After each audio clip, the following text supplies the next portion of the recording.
चलो ये क्वेश्चन देखते हैं। Let you B the set of all boys and girls in A school. That means you जो है वो यूनिवर्सल सेट किसको दिया गया है कि set of all boys and girls in A school.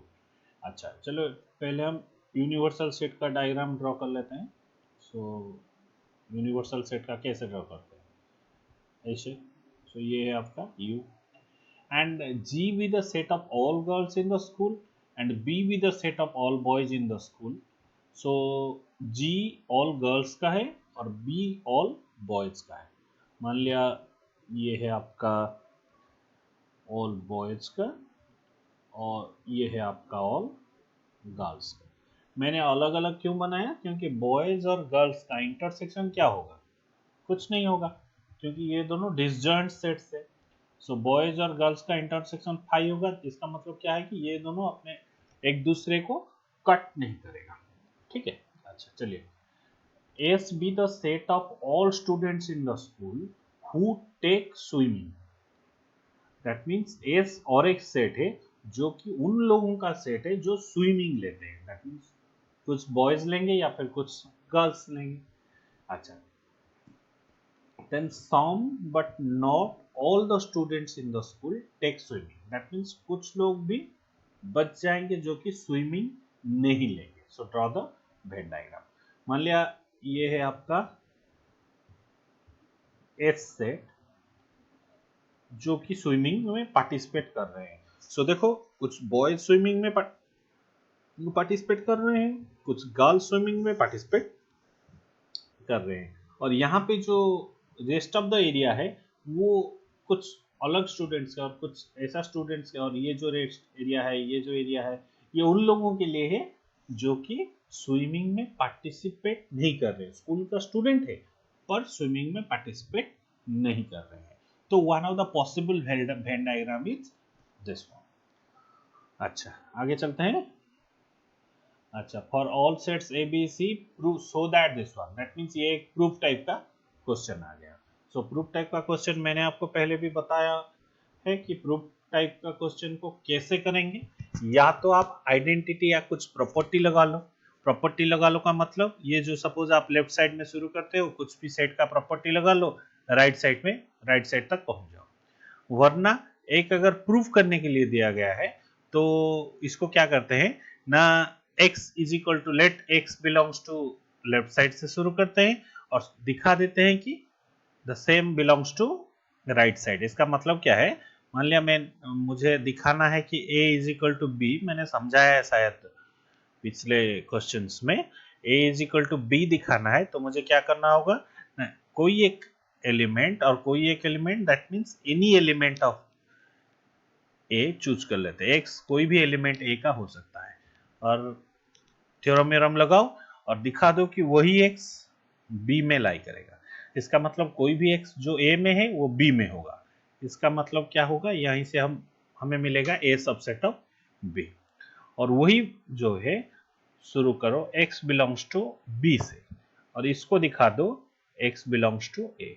मतलब क्या होगा ना बी सबसेट ऑफ ए। सो जो ए है जो पहले इक्वेशन को अगर हम ध्यान से देखेंगे कि ए सबसेट ऑफ बी इसका मतलब ए जो है वो बी के अंदर में है और दूसरा जो है वो है बी सबसेट ऑफ ए। इसका मतलब बी जो है वो ए के अंदर में है। इसका मतलब क्या होगा ना ए इज इक्वल टू क्योंकि एट ए टाइम तो आइदर ऐसा अगर है ए बी के अंदर में है तो बी तो ए के अंदर में नहीं हो सकता ना। और अगर हम रिवर्स केस देखते हैं बी अगर ए अगर बी के अंदर में है तो reverse statement is not true. So both the statement true होने के लिए क्या होगा ए और बी दोनों सेम होना चाहिए right. So from equation 1 and 2 हम क्या लिख सकते हैं कि A is equal to B. Proof में हम इसी कॉन्सेप्ट का यूज करेंगे। ठीक है देखते हैं कैसे यूज करेंगे। ये क्वेश्चन को ध्यान से देखिए कॉन्सेप्ट बिल्डिंग के लिए ये क्वेश्चन अच्छा है। सो शुरू करते हैं। पहले मान लिया कि लेट हम x belongs to a minus B intersection a minus C. जो लेफ्ट साइड है इसमें कोई भी एक एलिमेंट x कोई भी एलिमेंट इसके अंदर है। तो इसको जब हम सिंप्लीफाई करेंगे, दैट इम्प्लाइज इंटरसेक्शन दिया गया है। सो इंटरसेक्शन का मतलब क्या है, x belongs to a minus B and x belongs to a minus C. क्योंकि ये इंटरसेक्शन दिया गया है इसीलिए मैंने इसको ऐसे ही सिंप्लीफाई किया। अब इंडिविजुअली सिंप्लीफाई करते हैं। x belongs to a minus B, a minus B ये जो सिमेट्रिक डिफरेंस है इसका मतलब क्या है, मान लिया ये है मेरा a, वेन डायग्राम से समझते हैं, ये है मेरा b। So A B, A minus B, इसका मतलब क्या है ना, a में है b में नहीं है, a में है b में नहीं है। मतलब ये जो इंटरसेक्शन वाला पोर्शन है इसको अगर मैं a से डिडक्ट कर देता हूं तो जो भी पोर्शन रहेगा ये क्या होगा, ये होगा आपका a में है b में नहीं है। कितना एरिया है, बस इतना ही एरिया। दिखाने के लिए एक और कलर का यूज कर सकते हैं। ये जो मैंने रेड इंक में जितना भी एरिया को सेट किया वो क्या है ना, ए में तो है पर बी में नहीं है। ठीक है, अच्छा उसी हिसाब से अगर हम चलेंगे तो x belongs to a minus B, इसका मतलब क्या होगा ना, a में होगा b में नहीं होगा। That implies x belongs to a simultaneously x b में नहीं है, x does not belong to b। And same logic, x belongs to a and x does not belong to b, x belongs to a and x does not belong to b। इसको थोड़ा साफ कर लेते हैं, समझ में आ गया होगा। ठीक है, अच्छा x belongs to a and x does not belong to sorry c है यहाँ पे ना, x does not belong to c। अच्छा हमें राइट साइड को ध्यान में रखते हुए इसको सिंप्लीफाई करना होगा। ठीक है, तो अब क्या हो गया, आ गया यहाँ पे x बिलोंग्स टू a है, x belongs to x does not belong to b and x belongs to a। ये दो स्टेटमेंट दो है, मतलब x belongs to a, x belongs to a दो बार है, x does not belong to b and x does not belong to c। So इसको अगर हम कंबाइन करेंगे तो क्या लिख सकते हैं, that implies x belongs to a and x does not belong to b and x does not belong to c। x belongs to a and x does not belong to b and x does not belong to c। that implies x belongs to a and हम इसको क्या करेंगे, अगर हम इसको symbolically लिखना चाहेंगे, x does not belong to b union c। कुछ बच्चे कभी-कभी ऐसा पूछते हैं कि सर ये तो एंड लिखा गया है, आप इसको यूनियन क्यों लिखे हो? क्योंकि बेटा देखो, अगर हम लिखेंगे, मान लिया ये दो सेट है आपका, ए सेट है बी सेट है, आगे नहीं बोलूंगा, ये सोचो जो कंसेप्ट है इसे ध्यान से देखो। मान लिया a x belongs to A union B, तो इससे हम अगर सिंप्लीफाई करके लिखेंगे तो लिखेंगे एक्स बिलोंग्स टू ए और एक्स बिलोंग्स टू बी। लेकिन अगर मुझे ऐसा लिखा गया है कि x does not belong to a and x does not belong to b, इसका मतलब क्या है, x तो a में नहीं है और b में नहीं है।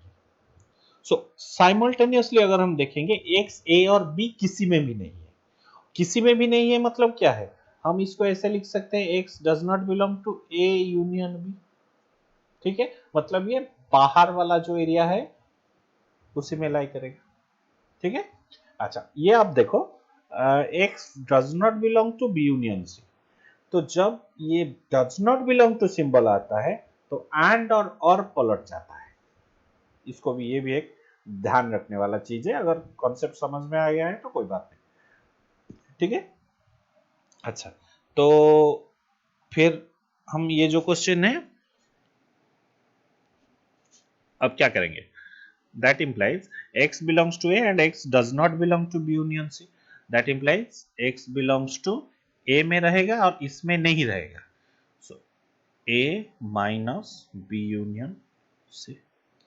ठीक है, so हम शुरू कहां से किए थे, यहीं से शुरू किए थे और वो जो सेम एलिमेंट यहां पर रुक गया। so that implies हम क्या बोलेंगे, a minus b intersection a minus c subset of a minus b union c, b union है। यूनियन सी, इसको देते हैं इक्वेशन 1। अच्छा देखो, फिर हमें क्या प्रूव करना है, जो ये वाला चीज है वो भी इसमें लाई करेगा, ये वाला जो चीज है ये भी इसमें लाई करेगा। अच्छा, ये प्रूव करने के लिए तुम या तो फिर यहीं पे डायरेक्टली लिख दो, similarly it can be shown that this is a subset of this. Direct लिख देने में भी काम चलेगा, बट फिर भी हम सेक ऑफ प्रैक्टिस इसको प्रैक्टिस कर लेते हैं और देखते हैं वो प्रूव कैसे होता है। ठीक है, हम रिवर्स डायरेक्शन में जाएंगे। रिवर्स का मतलब क्या है कि let X belongs to A minus B union C. हम यहीं से शुरू किए, अब हमको दिखाना है कि x belongs to a minus B intersection a minus C. ठीक है, तो ब्रेक करते चलो, that implies x belongs to a and यहाँ पर एक काम करो, x मत लो क्योंकि x तो एक बार ले चुके हैं, यहाँ पर y लेते हैं। y belongs to a and y does not belong to b union c, right. अच्छा, y belongs to A and y does not belong to B union C। ठीक है, तो यहाँ पर आई थिंक जस्ट और एक स्लाइड की जरूरत होगी। हाँ देखो, x belongs to A and x does not belong to B union C। इसको अगर और हम सिंप्लीफाई करते हैं तो क्या लिखेंगे कि y belongs to A and y does not belong to B and y does not belong to C। Union है पर और नहीं, एंड लिखेंगे क्योंकि जब जो भी हमें मैंने पिछले प्रूफ में बताया था। So that implies y belongs to A and y जो है वो क्या था, y does not belong to B union C। so that means y does not belong to B and y does not belong to C। ठीक है, और इसी को अगर मैं घुमा फिरा के लिखूं तो y belongs to A and y does not belong to B। y A में है B में नहीं है, एंड ऐसे लिखे y belongs to A and y does not belong to C। A में है पर C में नहीं है। That implies y belongs to A intersection B and sorry y belongs to यहाँ पर A माइनस बी, इंटरसेक्शन नहीं, y belongs to A minus B and y belongs to A minus C. अब दोनों को combine कर लो, y belongs to A minus B intersection A minus C. So शुरू कहाँ से किए थे, y belongs to A minus B union C, कहाँ पर रुके, A minus B intersection A minus C. So that implies क्या लिखेंगे, A minus B union C is a subset of A minus B intersection A minus C। Equation 2। पहला equation में क्या मिला था, ये जो राइट वाला पार्ट है ये सबसेट ऑफ लेफ्ट वाला पार्ट। दूसरा इक्वेशन में क्या मिला, ये जो लेफ्ट वाला पार्ट है ये सबसेट ऑफ राइट वाला पार्ट। सो यहीं से हम लिख सकते हैं फ्रॉम 1 and 2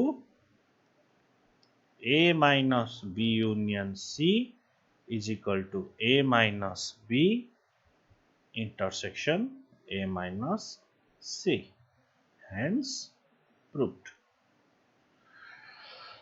ठीक है, अच्छा चलिए आगे।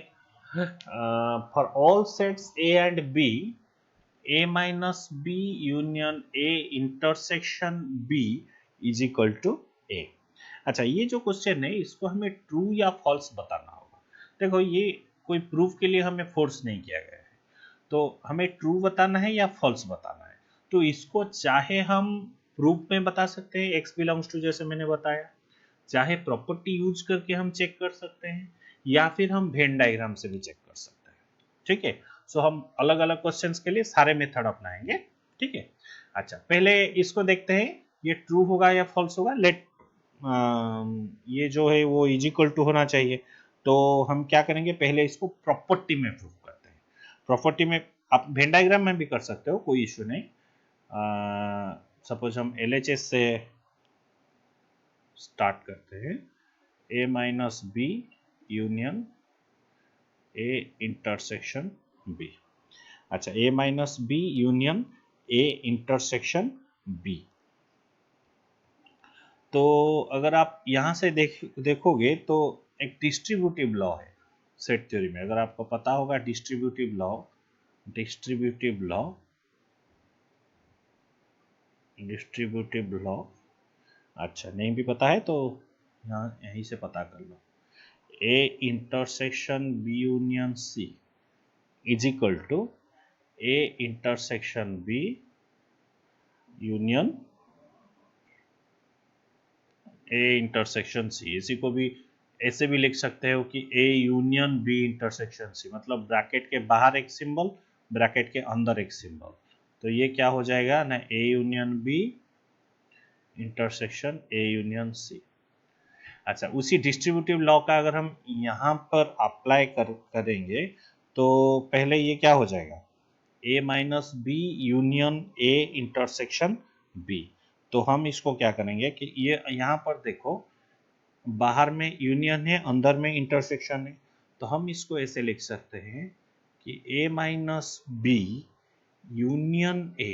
तो इसका मतलब हमने क्या किया, ये जो A माइनस बी है इसको एक सिंगल सेट एज्यूम कर लिया, जब ये एक सिंगल सेट यूनियन A, और उसके बाद क्या होगा, intersection A minus B union B।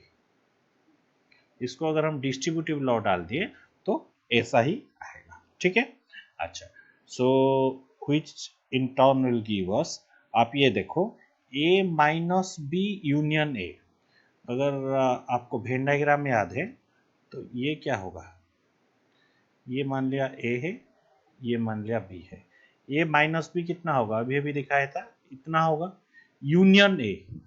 So that means पूरा A के साथ अगर हम इसका यूनियन करेंगे तो हमें क्या मिलेगा, तो हमें क्या मिलेगा, A minus B union A जब हम करेंगे तो यहां से हमें A मिलेगा, ठीक है। अच्छा, A माइनस बी यूनियन अगर हम B करेंगे, A माइनस बी यूनियन अगर हम B करेंगे तो यहां से हमें क्या मिलेगा, intersection sign as it is, A minus B मतलब ये जो dotted line, dotted area union B, that means total A union B आपका आ जाएगा। सो यहां से क्या आएगा ना, A यूनियन B। यहां से क्या आया ना A, यहां से क्या आया आपका ना A union B। A intersection A union B, इसका मतलब क्या है, यही जो कॉमन वाला पोर्शन है, so which is equal to your A intersection A union B। ये आपका है A यूनियन B, इसका इंटरसेक्शन आपका A के साथ, मतलब यही जो पोर्शन है, ये जो कॉमन वाला पोर्शन और ये पोर्शन। सो फाइनली आपका ये आ गया। सो LHS से शुरू किए थे, RHS में पहुंच गए। सो अल्टीमेटली क्या होगा, सो ट्रू और क्या, इसको भी आप वेन डायग्राम में भी देख सकते हो, कोई बात नहीं, जैसे मैंने वेन डायग्राम अभी बताया। चलिए नेक्स्ट क्वेश्चन को वेन डायग्राम से प्रूव करके दिखाते हैं, उसी टाइप का है, ठीक है। LHS का वेन डायग्राम बनाएंगे, RHS का वेन डायग्राम बनाएंगे। So for all sets of A B C A minus B so and so, हम इसका वेन डायग्राम ड्रॉ करते हैं पहले। तो पहले अगर हम LHS लेते हैं, यहाँ पे एक वेन डायग्राम ड्रॉ करते हैं।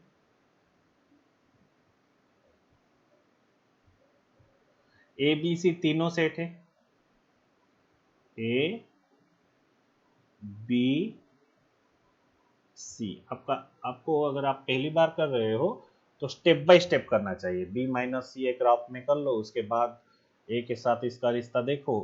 तो ऐसा करके करना चाहिए, अगर आप प्रैक्टिस कर चुके हो तो कोई बात नहीं। अच्छा, पहले मैं एक सिंगल डायग्राम में कर रहा हूँ। B माइनस सी मतलब B में है पर C में नहीं है। पहले हम क्या देखेंगे LHS का, B माइनस सी। B माइनस सी का मतलब क्या है कि B में है और C में नहीं है। सो आप अब बी सी को देखो, ए को भूल जाओ, बी सी को देखो तो ये पूरा एरिया है। बी में है और सी में नहीं है, इसका मतलब क्या है, ये जो पोर्शन है, ये जिसको मैंने शेडेड किया यही होगा, ये किसका एरिया होगा, बी माइनस सी का एरिया। अब देखो A minus this area, that means A में है और दिस मच में नहीं है, तो ये कौन सा एरिया आपका आ जाएगा, दूसरा एक कलर यूज कर लेते हैं। ए में है पूरा ए तो ये है, ए में है, और ये जो अभी अभी मैंने डिसाइड किया इसमें नहीं है, ये वाला पोर्शन भी आ जाएगा आपका, ए में है और इसमें जो है वो नहीं है। अच्छा मुझे ये वाला पोर्शन बताओ, ये वाला पोर्शन बी माइनस सी में होगा क्या, बी में है सी में नहीं है, नहीं है ये, लेकिन ए में है और ये वाला पोर्शन में नहीं है, सो ये एरिया भी आपका आ जाएगा। ठीक है, जितना मैंने ग्रीन पेन में सेट किया वही आपका रिक्वायर्ड एरिया है। तो ब्लैक पेन को अब हटा देते हैं। वेन डायग्राम अगर ये अगर तो एलएचएस का वेन डायग्राम इतना ही आएगा। अगर अब भी हम आरएचएस का वेन डायग्राम देखते हैं, यहीं पे कर लेते हैं आरएचएस, आरएचएस का वेन डायग्राम देखते हैं। तो ये होगा आपका ए, ये होगा आपका बी, और मान लो ये है सी, ए बी सी। पहले ए माइनस बी चेक कर लो, ए में है बी में नहीं है, ए में है बी में नहीं है, तो ये वाला पोर्शन तो आएगा, उसके साथ ये वाला पोर्शन, सॉरी यहाँ नहीं आएगा। सो ये क्या होगा आपका ए minus B, A minus B जो भी आपका शेडेड एरिया है माइनस सी, दैट मीन्स इस पे है पर सी पे नहीं है, तो कौन सा पोर्शन हट जाएगा, यही वाला जो पोर्शन है वो हट जाएगा, क्योंकि ये वाला पोर्शन जो है वो सी में भी आ जाता है। तो बस इसी पोर्शन को सॉरी हटा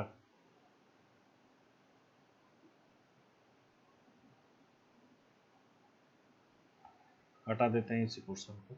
तो क्लियरली देखो ये दोनों क्या सेम है, इसमें ये पोर्शन दोनों है, इसमें ये पोर्शन दोनों खाली है। So clearly LHS is not equal to RHS. ये ट्रू फॉल्स वाला क्वेश्चन में अगर आपका वेन डायग्राम अच्छे से प्रैक्टिस है, अच्छे से समझे हो, तो बेटर वेन डायग्राम यूज कर लो, आसानी से हो जाएगा। LHS not equal to RHS है फॉल्स। अच्छा ये वाला क्वेश्चन देखो, if A subset of B then A intersection C subset of B intersection C. इसको हम कैसे करेंगे, इसको हम प्रूफ टाइप में करेंगे। थर्ड वाला, पहला हमने क्या कैसे किया, प्रॉपर्टी यूज किया, अब दूसरा वेन डायग्राम, तीसरा अभी हम इसको प्रूफ टाइप में ट्राई करते हैं। ए सबसेट ऑफ बी ये जो है वो दिया गया है, ठीक है। अच्छा सो अब हम इन दोनों के रिलेशनशिप को चेक करते हैं।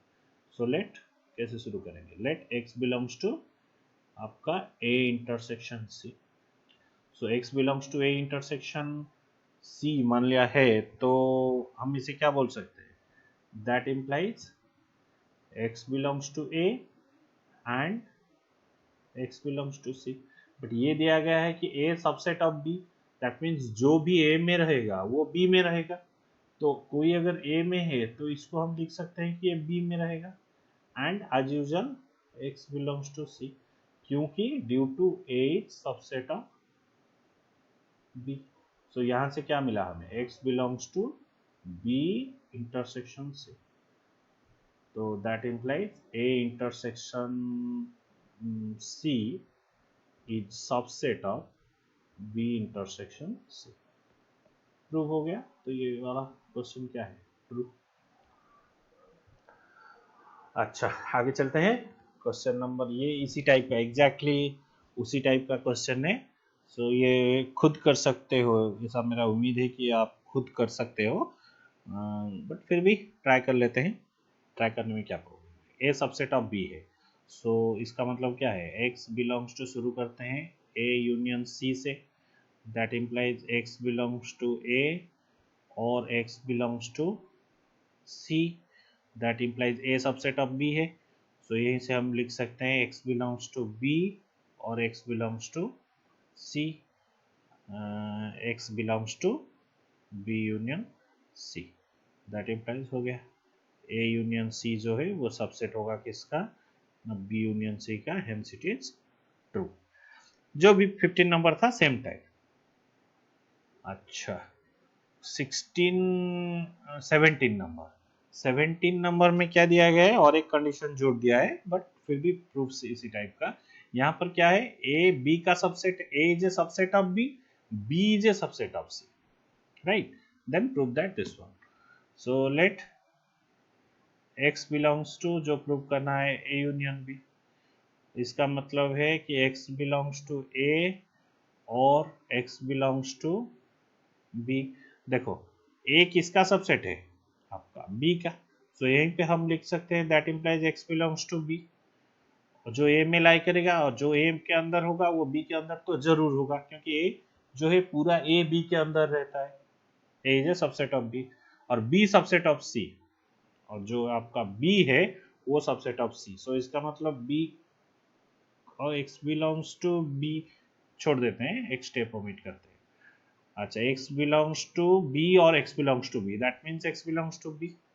आ गया क्या, x बिलोंग्स टू b, तो यहीं से लिख सकते हैं क्या, x belongs to c due to b is a subset of c।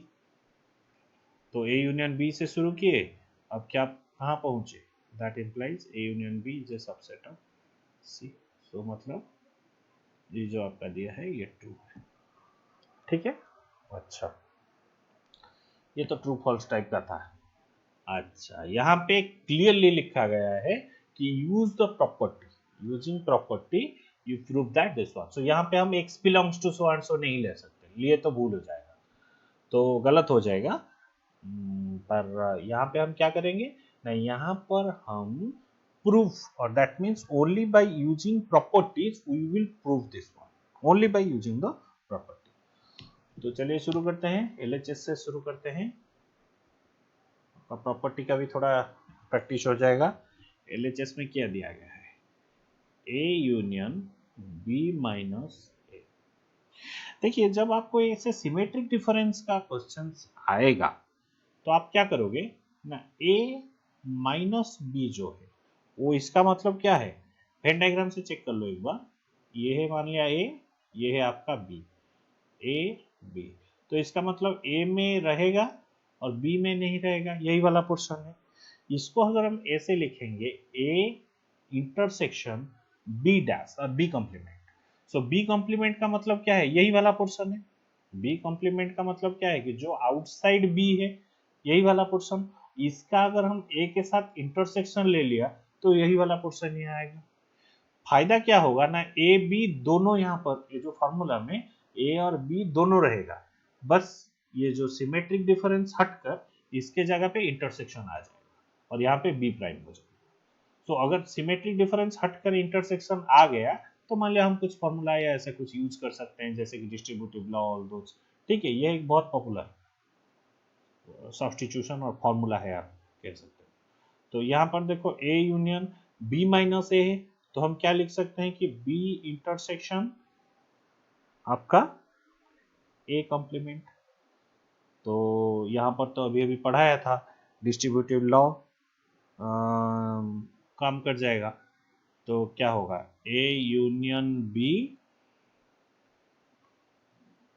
Intersection A union A dash. अच्छा अगर कोई भी लॉ आप यूज करते हो तो मैं अगर कहीं पे भी छोड़ देता हूँ तो ठीक है, बट आप लिखोगे कि यहाँ पर किस वजह से हुआ ना, डिस्ट्रीब्यूटिव लॉ। नहीं लिखोगे तो एग्जाम में मार्क तो कट जाएगा। डिस्ट्रीब्यूटिव लॉ क्या बोलता है, आपको लिखना होगा A union B intersection C, यही वाला फॉर्मूला हमने डाला ना, तो A union B intersection A union C, इसको आपको मेंशन करना होगा, ठीक है, नहीं करोगे तो you may lose marks, okay. अच्छा अब ये देखो, तो यहाँ पर तो A union B as it is, A union B, A union A dash, आप तो प्रॉपर्टी में पढ़े होंगे कि मान लिया कोई भी एक यू है और ये है आपका ए, ये आपका बी, ए है ये बी है, ए डैश अगर हम देखते हैं तो जो ए की बाहर है, ए यूनियन ए जो उसके बाहर है, इसका मतलब क्या है कि पूरा यूनिवर्सल सेट है, तो ये होगा पूरा यूनिवर्सल सेट का इंटरसेक्शन। तो अब क्या होगा ना, A union B, that means ये जो पोर्शन ये भी तो यूनिवर्सल सेट में रहता है ना, और यू का इंटरसेक्शन, तो यही पोर्शन कॉमन इसमें क्या होगा, यही एंटायर पोर्शन होगा। सो ए यूनियन बी, एलएचएस से शुरू किए थे, आरएचएस प्रूफ। यहाँ पे हमें और कोई x belongs to so and so ऐसा करके प्रूफ नहीं करेंगे, क्योंकि ये क्लियरली लिखा है कि प्रूफ यूजिंग प्रॉपर्टीज। समझ में आ गया होगा।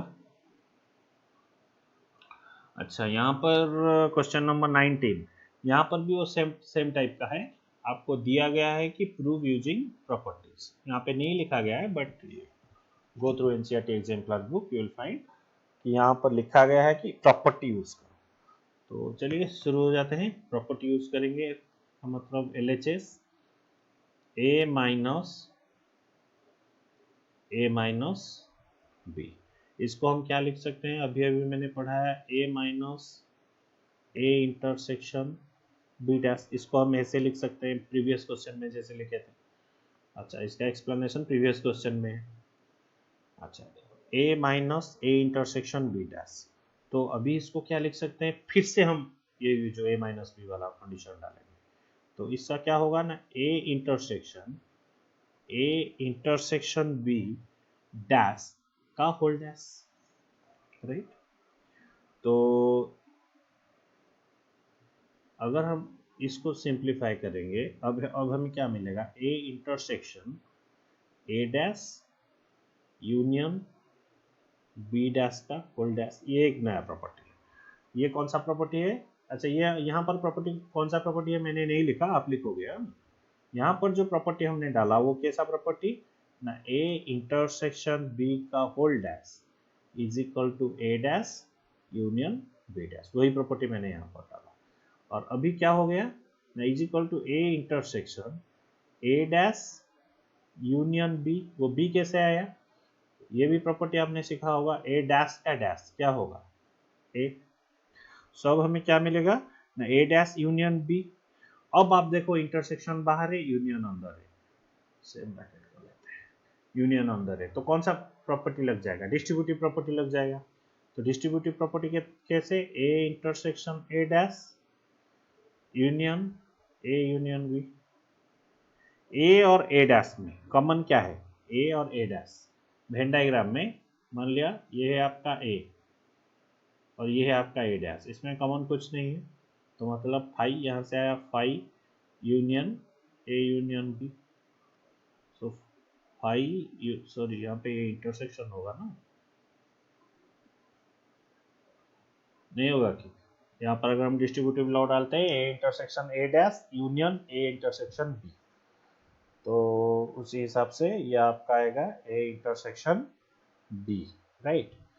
अच्छा, तो phi union A intersection B, so finally A intersection LHS से शुरू किए, RHS में खत्म किए। अच्छा, ये भी उसी टाइप का है, प्रॉपर्टी यूज करो और प्रूव करो, कर लेते हैं quickly. A minus LHS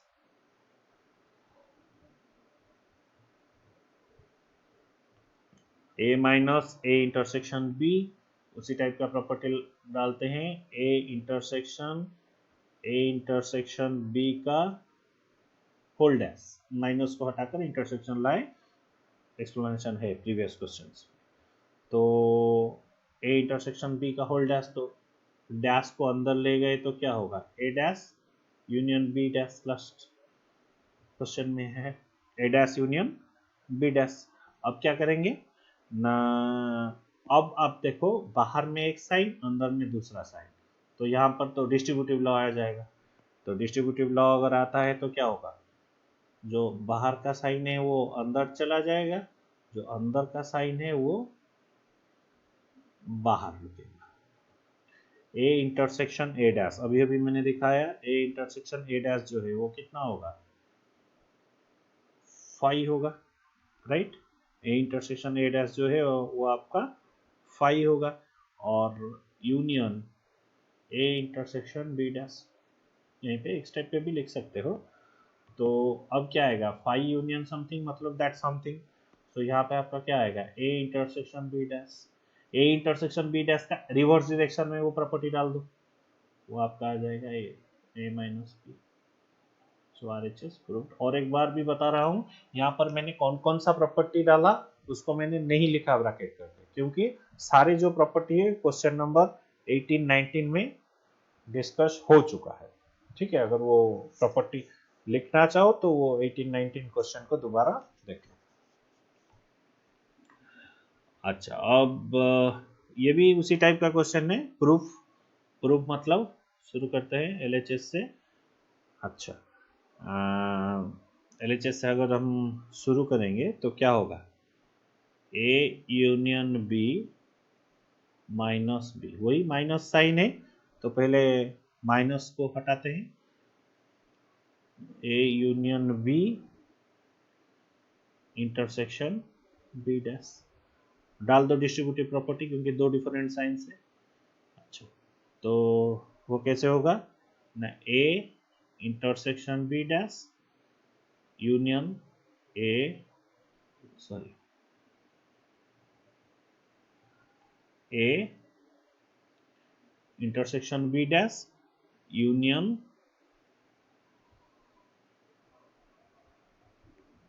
B intersection B dash. अच्छा, A intersection B dash as it is, और ये जो B इंटरसेक्शन B डैश है वो क्या होगा, फाई होगा, डिस्कस कर चुके हैं। तो अब हमें क्या आया कि finally this is your A intersection B dash which is nothing but A minus B। LHS से शुरू किए, RHS प्रूव्ड, राइट। अच्छा, नेक्स्ट क्वेश्चन देखते हैं। Let t is equal to x such that x plus 5 by x minus 7 minus 5 is equal to so and so। That means ये उन x का set है जो कि ये जो इक्वेशन दिया गया है इसका सॉल्यूशन है। अगर ऐसा कोई x है, मान लिया एक वैल्यू है, दो वैल्यू है, या कुछ भी वैल्यू नहीं है, या तीन वैल्यू है, जो जो भी वैल्यूज है वो t सेट में रहेगा। So each t is an empty set. t क्या empty set, t empty set होगा या नहीं होगा हमें कैसे पता चलेगा ना, ये इक्वेशन को हम सॉल्व करते हैं, सॉल्व करके देखते हैं कि ऐसा कोई x का वैल्यू है जो ये इक्वेशन को सेटिस्फाई करेगा। अगर है तो t एम्प्टी सेट नहीं है, अगर कोई ऐसा वैल्यू ऑफ x नहीं है तो t एम्प्टी सेट है। ठीक है, तो इसके लिए हमें इस इक्वेशन को सॉल्व करना पड़ेगा। सॉल्व करेंगे तो simple solution, no need of any further explanation. -5 is equal to 4x minus 40 by 13 minus 5, 13 minus x। सो यहाँ पर x plus 5 LCM लेके -5x plus 35 by x minus 7 is equal to 4x minus 40 by 13 minus x। तो यहीं पे हमें क्या मिलेगा ना, -4x plus 40 by x minus 7 is equal to 4x minus 40 by 13 minus x। देखो 40 minus 4x, 4x minus 40, अगर हम एक माइनस कॉमन ले जाएंगे तो both the terms are same. But मैंने आपको बार बार बताया है पहले भी कि आप इसको कैंसल मत करो। अगर कैंसल कर देते हो तो यहाँ पे एक वेरिएबल है ना x, वो कैंसल हो जाएगा तो you will lose A solution. अगर कोई वेरिएबल नहीं है, मान लिया यहाँ पर 20 है, यहाँ पर 20 है, आप इसको कैंसिल कर सकते हो, या 20 है -20 है, एक माइनस डाल के कैंसिल कर सकते हो क्योंकि ये कांस्टेंट है। लेकिन यहाँ पर x वाला टर्म है, यहाँ पर x वाला टर्म है, तो इसको आप कैंसिल मत करो। ठीक है, तो इसको हम क्या करेंगे, माइनस कॉमन लेते हैं और क्रॉस मल्टीप्लाई कर देते हैं। तो यहाँ से क्या आ जाएगा आपका, मान लिया 7 माइनस एक्स, इसको कर दिया तो 4x minus 40 by 7 minus x is equal to 4x minus 40 by 13 minus x. Cross multiply किया तो 4x minus 40 into 13 minus x minus 4x minus 40 into 7 minus x is equal to 0। Cross multiply करके एक side को ले आया, that implies यहीं से 4x minus 40 common ले लिया, 4x माइनस 40 इंटू यहाँ पे क्या 13 माइनस एक्स, तो 13 माइनस एक्स यहाँ से क्या आएगा 7 माइनस 7, यहाँ पे एक माइनस साइन है तो minus 7 plus x, minus 7 plus x, right. So यहीं पे एक्स एक्स कैंसिल हो जाएगा, तो इसका मतलब हमें क्या मिलेगा 4, अगर एक कॉमन ले लिया यहाँ से तो x माइनस 10 इंटू यहाँ से आपका एक्स एक्स कैंसिल हो जाए, एक्स एक्स कैंसिल हो गया, 13 minus 7 is your 6 is equal to 0। तो ultimately 24 into x minus 10 is equal to 0। अगर basic theory a into B अगर आपका 0 है तो either a is equal to 0 और b is equal to 0।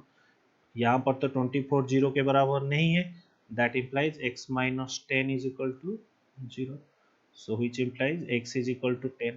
so that means t जो set है t के अंदर क्या रहे होगा, only 10 is the only element in the set, but still its cardinality is 1, it is non-empty set। is t is an empty set, t is non-empty